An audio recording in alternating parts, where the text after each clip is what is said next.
نن خبریال لمانځل کیږي. اول به دلته یو نیوکه وکړم، هغه دا چې کاش دا کار حکومت کړی وی. د کورنیو چارو وزارت، د اطلاعاتو فرهنګ وزارت او نور اړوندو ادارو لومړی مسؤلیت ستاسو دی. دا زما نظر دی، شاید اشتباهي. راځئ دغه کسان چې اوسي، زه به دغه ورځې په تمه باندې وم لکه څنګه چې د افغانستان د رسنیو د حکومت مرکز مشر وویل چې د رئیس الوزرا سره دغه خبریالان ورځي او هلته ورسره کښېني او خپلې خبرې ورسره شریکوي. یا هم یو ورځ دا خبریالان وکولی سي د اسلامي امارت د رهبر سره نږدې وګوري او له هغې سره خپلې کشالې شریکې کړي. په دې هیله یم دا مې توقع ده او دا مې پر تاسو باندې غږ دی چې دا غږ ورسوئ. خپل ځوانان در وغواړئ، تاسو یې ملاتړ وکړئ، تاسو یې حمایت وکړئ. 2.5 کاله تېر سوي دي. زه د اطلاعاتو فرهنګ دا بهانه نه منمه چې مثلا وخت کم و. ستا لپاره کافي وخت و، موږ ورځ لرو د خبریال، پر هغه ورځ باندې پروګرام جوړ کړه. که ښه دی که بد دی، نن دې همدا خبریال دی. په بده ورځ هم در سره دی، په لمر کې هم در سره دی، په سختي کې هم در سره دی، په هر ځای کې دوی در سره ولاړ دي. نو ته یې ملاتړ وکړه، ته هغه ته د زړه ډاډ ورکړه، ته هغه ته دا یقین ورکړه چې دا د وطن دی، دا د خاوره ده. بل یوه غوښتنه زما هغه د تعریف څخه زه تېرېږم نن.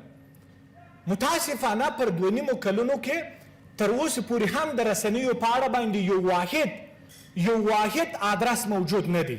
هر څوک کولی سي له ډارو له دې له قانون پرته تا ونیسي. یا تر کومه وروره تر کومه 2.5 کاله تېر سوي دي. 2.5 کاله پوره یو اوږده موده ده. یو واحد آدرس باید رامنځته سي چې دغه آدرس کولی سي خبریال ونیسي، یا دغه منبع کولی سي چې خبریال ونیسي، یا دغه آدرس کولی شي چې له خبریال څخه پوښتنې ګروېژنې وکړي. اوس متاسفانه د سړک پر سر هم تا یو څوک ډېر راحت نیولی سي. تر کومه دا ما دپاره نور کفایت نه کوي چې ما ته ووایي چې 2.5 کاله پوره کافي موده ده. کار پرې وکړه.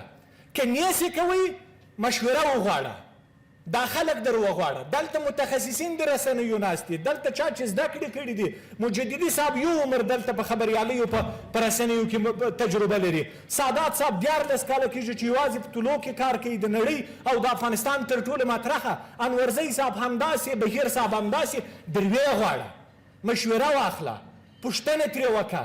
اما دا نور کفایت نه کوي چې زه د سړک پر سر په دې ویاړېږم چې ما به امر بالمعروف نیسي، وزارت داخله مې نیسي، که وزارت اطلاعات و فرهنگ می نیسی، که می استخبارات نیسی. ګڼې مثبتې خبرې سته، دا منم چې خبرې سته، کار شوی، ښه والی شوی، ډېر شوی دی.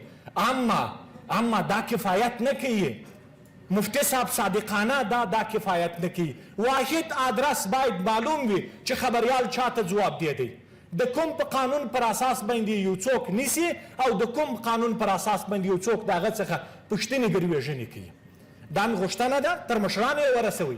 رئیس صاحب څخه مې دا غوښتنه ده، همدا خبریالان تاسو در وغواړئ، ارګ ته یې در وغواړئ، د زړه ډاډ ورکړئ، باور وکړئ. دا اوس چې دلته ډېر خبریالان ناست دي، د وطن نه د تګ زمینه ورته مساعده ده. مطمئن سادات صاحب خو به تاسو ته معلوم وي چې زمینه مساعده ده. ما نه ځي، عزت په دې وطن دی، ابرو پر دې وطن باندې ده. خو تاسو هم لږ وښورېږئ، لږ د زړه قوت ورکئ. د بل طرف د بنسټونه دي، کور یې آباد، اما بسندویه نه دي وروره. دا زه نه منم. ته د دې خبریال په نوم باندې کار کوې، ستا مسؤلیت هم دا خبریال دی. ته که د تا د هغه فلسفه وجودي د تا د دې خبریال ده، دا خبریال دی چې ته موجود یې. دا بسنه نه کوي. راسه ورسره کښېنه، مشکلات یې واوره، ستونزې یې واوره، ورهوار یې کړه او د هر څه حساب ورکړه. دا شفافیت رامنځته شوی دی. کور ماباد دا خو نورې هم ګړندی کړئ.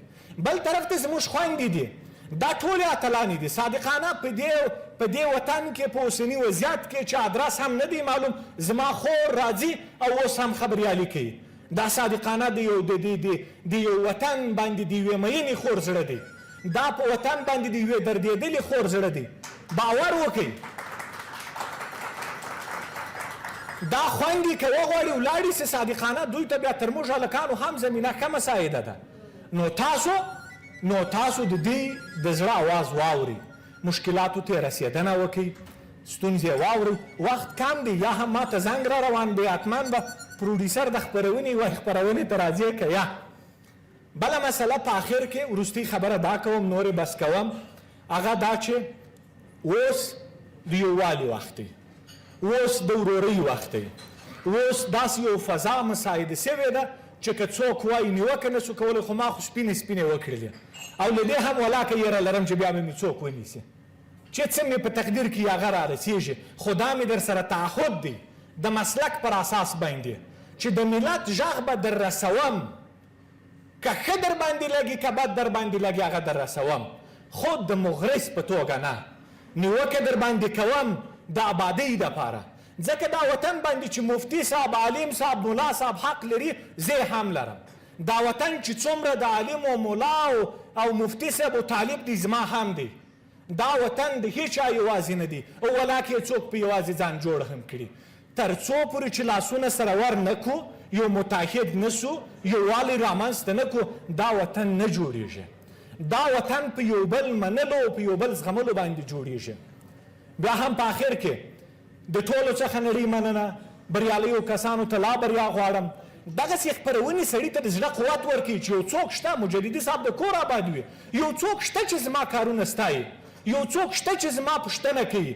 حکومته ته یې وکړه، ته مشر یې، ته مشر ورور یې، په کور کې د پلار او د مشر ورور څخه ګیله کېږي.